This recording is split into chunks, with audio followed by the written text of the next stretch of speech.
Good morning. It's day 4 here in London, and today I've decided to come to a part of the city that I've never visited before but will be at least familiar to many people, and that is Notting Hill, a very affluent part of West London, as you can tell by the buildings along this street. Notting Hill is also famous for the film starring Hugh Grant that came out some years ago. So I thought I'd check it out, see what this part of London is like. And first impressions, very nice. What strikes me about these parts of London is that although you're right in the heart of the city, or at least as far as I'm concerned you're in the heart of the city, it's surprisingly peaceful and quiet. It's not sort of what I imagined of London. Where we're staying in Islington, again, really peaceful. Lots of little private parks and gardens around here as well, which you need to have a special pass or key to get into. Notting Hill is also famous for its carnival, which takes place at the August bank holiday weekend. It attracts over 1 million visitors. Very colourful, lively carnival celebrating this area's Afro-Caribbean heritage. Currently, the Notting Hill Carnival is the largest street festival in Europe. Certainly be interesting to experience. Now, I don't think it will come as any surprise that this is one of the most exclusive areas of London in which to live. As you can tell from the properties all around. So I've just done a quick Google search, and it tells me that the average price of housing here in Notting Hill is just under £2 million. So that's the average price. A flat is about £1.1 million. A terrace house like these here is over £3 million, and a detached house is £10 million upwards. So yeah, I think it's fair to say I won't be moving here anytime soon. So this is one of the reasons I came to Notting Hill, to look at Portobello Road, which is this beautiful road full of independent shops and lovely pastel coloured houses.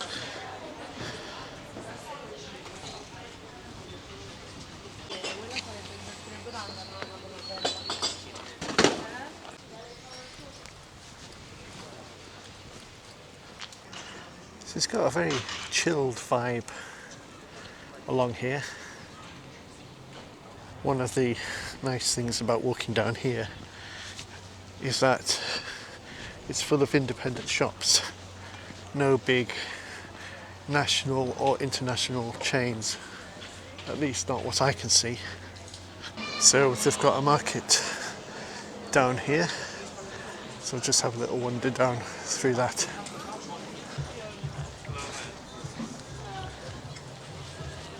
We've got the electric cinema here, which I think is quite a famous site here in Notting Hill.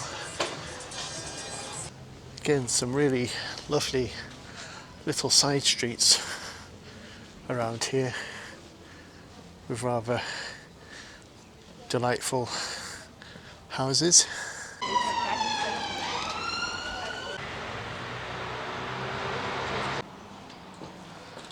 So just come across this street. Again, really attractive. Quite a few people here like me taking photos and filming. Looks like a lot of these houses also have roof gardens, which would be lovely on a day such as this.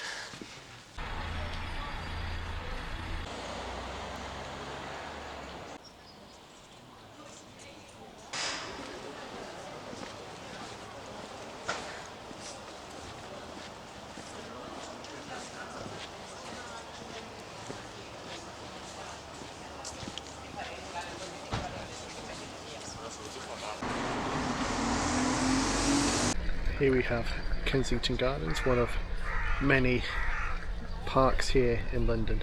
Princess Diana lived in Kensington Palace for 15 years, and this statue, which depicts Diana with Harry and William, was unveiled a few years ago. Apparently she loved these sunken gardens, would often stop to talk to the gardeners.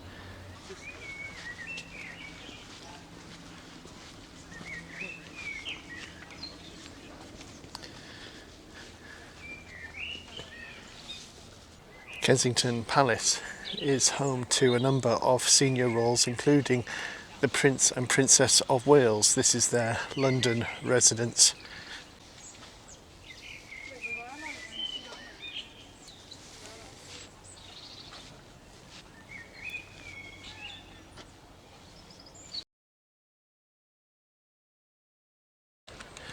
So that statue was for Queen Victoria, who was born in Kensington Palace and lived in Kensington Palace until she ascended to the throne. Queen Victoria was Britain's longest serving monarch until Queen Elizabeth II.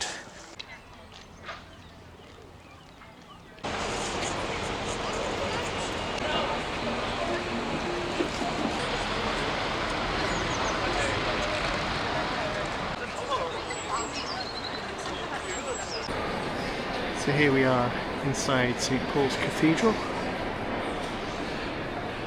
It's busy, but it's not as busy as Westminster Abbey.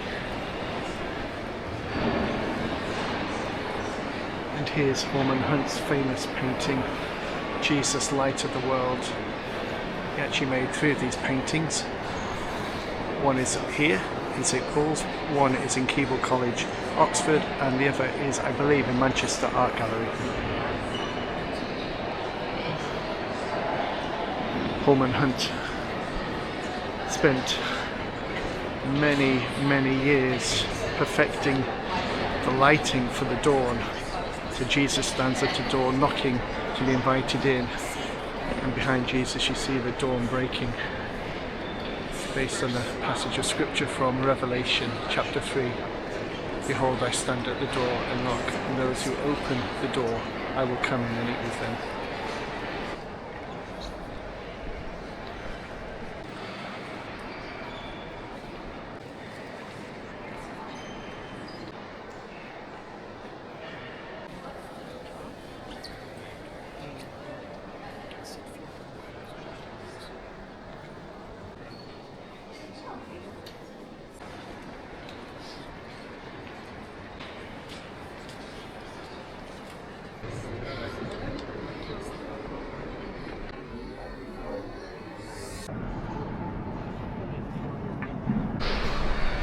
Just climbing up to the very top of St Paul's Cathedral to the Golden Gallery.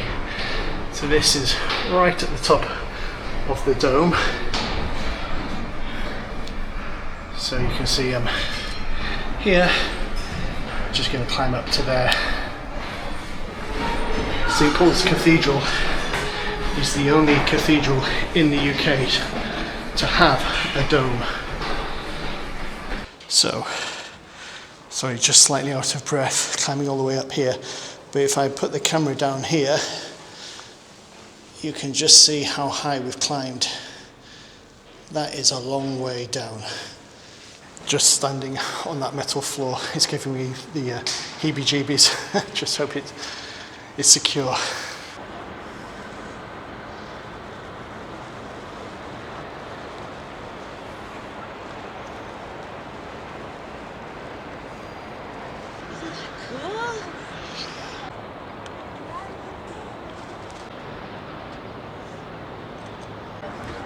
So I think arguably you get the best views anywhere in London from the dome of St Paul's Cathedral. It's looking down to the Millennium Bridge and the Tate Modern, and then over in the distance Houses of Parliament, the London Eye and the City.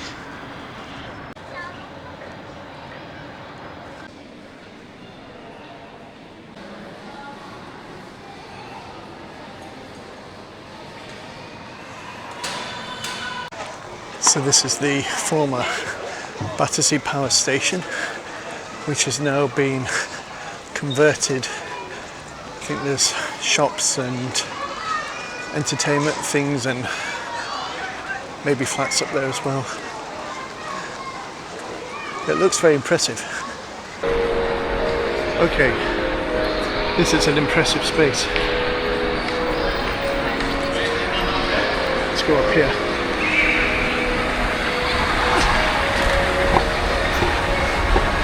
So this building stood empty for a very long time when it closed as a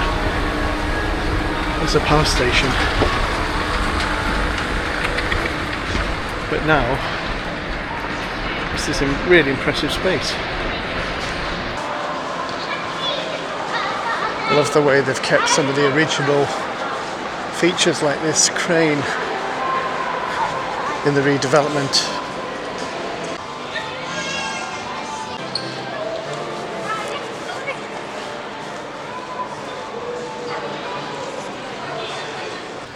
So this whole area has obviously undergone massive redevelopment in the last, I don't know, 10, 15, 20 years. I think this area was very industrial at one point, but yeah, what a transformation. Anyway, I'm off now to the jetty, to the pier, and the plan is to catch a boat across the city and in the direction of where my cousin lives. So we're going to meet up with her, which would be nice. We don't get a chance to see one another very much, and we thought we would take the boat along the Thames, because it's just a more interesting way of getting to where she lives, and she lives in one of the old docks in the East End.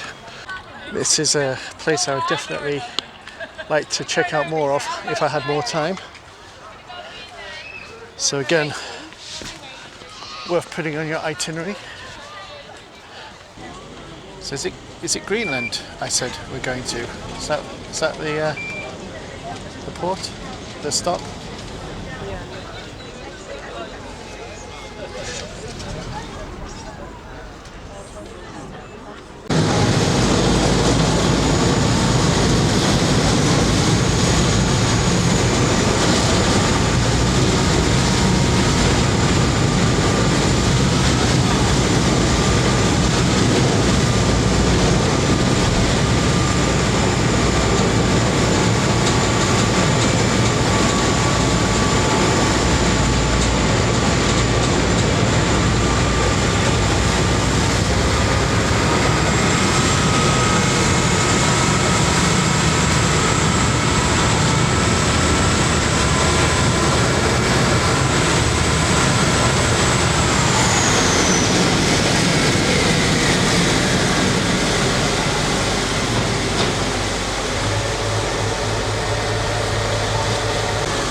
So I think that building is the headquarters of either MI6 or MI5, not entirely sure which one.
just make out Traitor's Gate.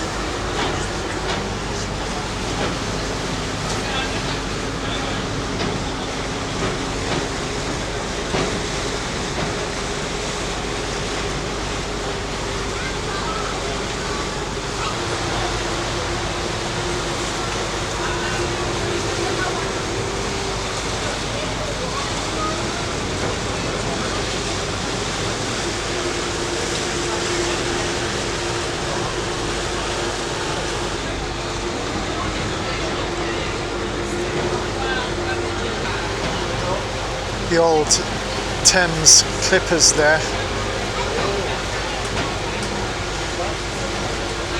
They would have sailed up and down the river transporting goods.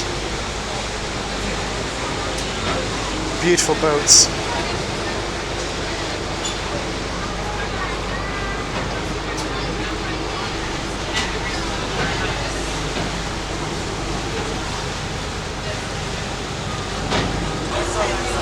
So we're heading towards the East End now. These old wharfs being converted into apartments by the looks of it. It's lovely to see they've kept some of the old features, including the cranes there on that building.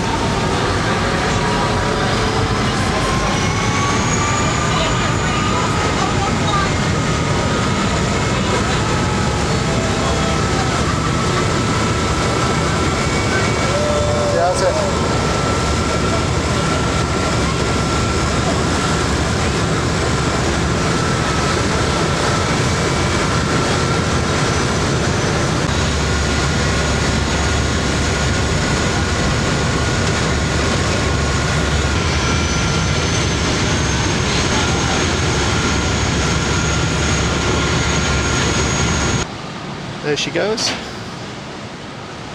That's definitely a fun way of travelling in London. Just show you the beach down here because it gives you an indication of the tidal reach of the Thames, because the Thames is a tidal river at this stretch. And you can see the tide drops a long way. In fact, not that much further down the Thames, you have the Thames barrier, whose job it is to protect London from flooding. So if there's a danger of flooding, then they can close the Thames barrier. So we've just come and met up with my cousin, and Jo spends half a year here in London and the other half of the year in New Zealand, because her partner is an American but has New Zealand citizenship, and when they're in London, this is where they live, on this fantastic boat. And as you see, just across from Canary Wharf, so what an amazing, fantastic place to live. I'm quite envious.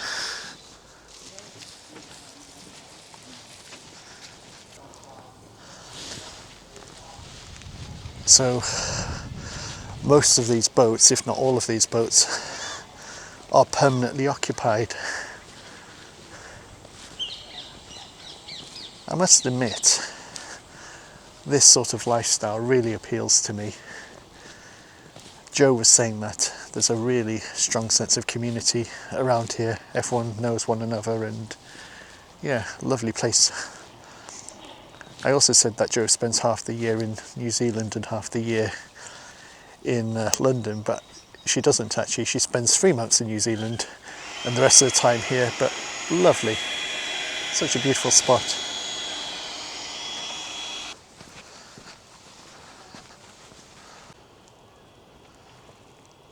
Again, another dock with even more boats in this one, smaller dock. Again, I just find it fascinating the way people have changed these boats, added things to these boats to make them habitable. I'm really curious and nosy, and I'd love to go onto these boats and see what they're like inside. So this is Greenland Dock, and it gets its name because of its links with the whaling trade. So whalers used to use this dock at one point. It was also used as a place for ships up to 15,000 tons to moor here. So quite substantial ships. And if you look carefully on the ground, you can see the tracks where the cranes would have run along the dock. So they've kept quite a few of the original features.